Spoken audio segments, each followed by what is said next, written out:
Pessoal, hoje a gente vai retomar aquela nossa conversa sobre o projeto de lei 6.159 apresentado pelo governo federal e que propõe uma série de mudanças na lei 8.213 de 1990 e em diversas outras leis sobre as quais a gente vai falar no futuro.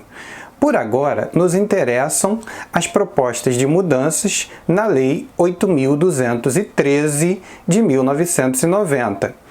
E o nosso assunto hoje é o contrato de aprendizagem. A consolidação das leis do trabalho, CLT, conceitua, lá no artigo 428, aprendizagem como sendo o contrato de trabalho especial, ajustado por escrito e por prazo determinado, em que o empregador se compromete a assegurar ao maior de 14 anos e menor de 24, inscrito em programa de aprendizagem, formação técnico-profissional metódica compatível com o seu desenvolvimento físico, moral e psicológico, e o aprendiz a executar com zelo e diligência as tarefas necessárias a essa formação. Observe que, de forma semelhante aos contratos de emprego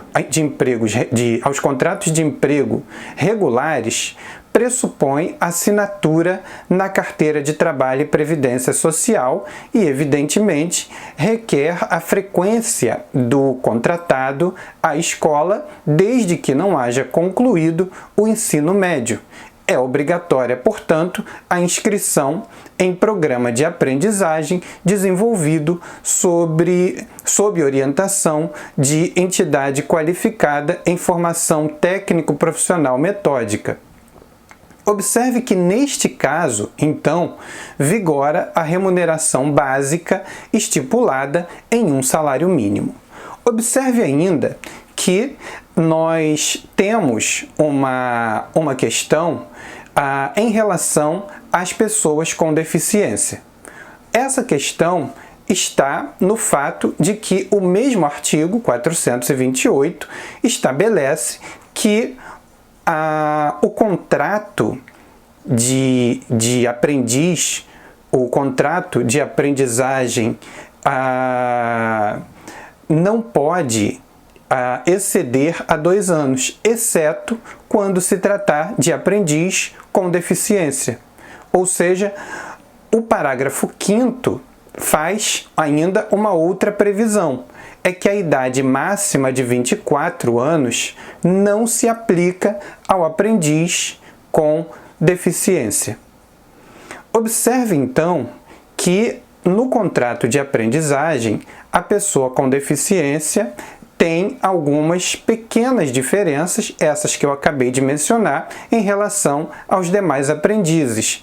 E isso se dá porque se considera que a pessoa com deficiência ela pode levar mais tempo para aprender as funções, as tarefas profissionais a que se propõe. Bom, e você vai me perguntar, os aprendizes podem ser incluídos na cota de empregados com deficiência? A resposta é não, não podem. E exatamente essa uma das propostas, uma das sugestões enviadas pelo governo federal ao Congresso Nacional, qual seja a de que o aprendiz passe a contar, a ser computado na cota de pessoas com deficiência, na cota lá do artigo 93. Observe, então, que o artigo 10 do projeto de lei 6.159 de 2019 propõe alterar o artigo 93 para, no parágrafo 3º, prever que isso possa ser feito. Então, o parágrafo 3º do artigo 93 passaria a existir nos seguintes moldes. Parágrafo 3º.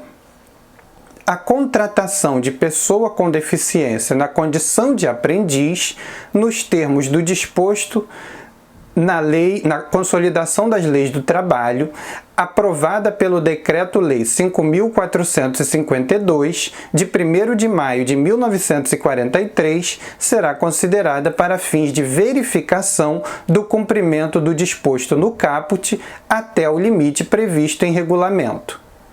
Observe que as novidades não terminam por aí. Ou seja, além do governo pretender que os aprendizes passam a contar para a cota de empregados da empresa prevista lá no artigo 93, ou seja, para que o aprendiz com deficiência passe a contar como empregado com deficiência, além dessa proposta, há uma outra. O governo propõe que o empregado com deficiência severa, ou seja, com a deficiência grave, passe a contar em dobro para o cumprimento das cotas previstas no artigo 93. A proposta do governo seria a seguinte: parágrafo 5º. A contratação de pessoa com deficiência grave, avaliada nos termos do disposto no parágrafo 1º do artigo 2º da Lei 13.146 de 2015, será considerada em dobro para fins de verificação do cumprimento do disposto no caput. Vamos explicar isso de forma bem simples. Primeiro, a questão do aprendiz. Como é que ela funcionaria? Suponha que uma empresa esteja obrigada a contratar 2 pessoas com deficiência, ou seja, ela tem 101 empregados. Então, ela estaria obrigada a contratar 2%, consequentemente, 2 empregados com deficiência. Neste caso, você vai pensar, então, que se ela tiver 2 aprendizes, ela já cumpriu a cota. Agora vamos ao segundo exemplo. Suponha que uma empresa precise contratar 2 empregados com deficiência, ou seja, na mesma situação, ela tem 101 empregados ou um pouco mais, não importa. Observe que, se ela contratar uma pessoa com deficiência grave, imagina, por exemplo, uma pessoa com tetraplegia, ela terá cumprido a cota, ou seja, ela contratou 1 que vale por 2. E você vai me perguntar, mas isso não é bom? Ou seja, isso não permite que as pessoas com deficiência grave acessem o mercado de trabalho? Eu posso te dizer que essa proposta enfrenta várias críticas, inclusive aquelas que consideram que a sugestão do governo é boa. Mas essa não é toda a história, mas isso eu vou te contar no próximo vídeo. Então, agora, por hora, basta você saber que o artigo 93A, o artigo 93, o artigo 93 propriamente dito, e não as novas inserções sobre as quais a gente já comentou, A, B e C, o artigo 93 poderá passar a vigorar com 2 alterações. A primeira, o aprendiz passaria a contar para a cota de empregados com deficiência da empresa. A segunda, o empregado deficiente e com deficiência grave passaria a contar em dobro para a cota da empresa. As críticas a essas propostas eu te conto no próximo vídeo. Te espero. Tchau!